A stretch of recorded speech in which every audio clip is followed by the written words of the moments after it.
大家好，我是七七，今天跟大家分享一道快速、简单又超级好吃的蒜香脆皮鸡。即使吸饱了汤汁儿，也依然脆皮的小秘诀也在视频里啦。这个酱汁拌饭简直不要太绝啊！你们喜欢用这些汤汁儿泡饭吗？总之，我就是一周带3次都坚决不会腻的那种。那我们就开始吧。去骨鸡腿肉腌制半个小时左右，当然也可以提前1个晚上来腌制。接着就来调一个灵魂酱汁。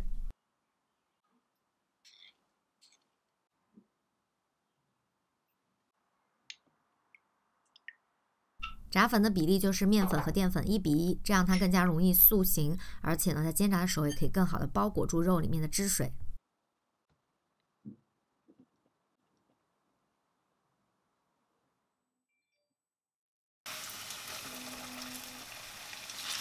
一开始的时候不要直接去翻动，等到一面基本上煎制定型，然后底面呢都比较金黄，再把它翻面。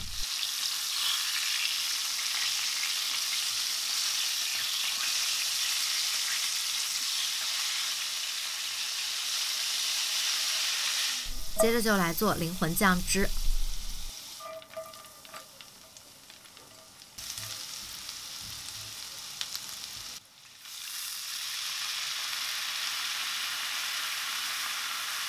这里有一个小要点，就是酱汁要煮一会儿，让它煮出香味儿。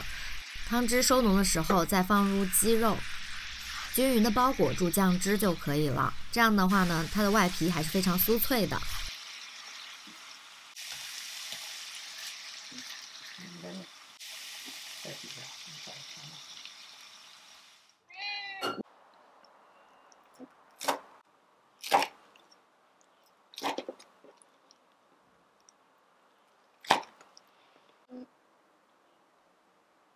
鸡肉吃起来就是那种外酥里嫩，而且呢汁水十足。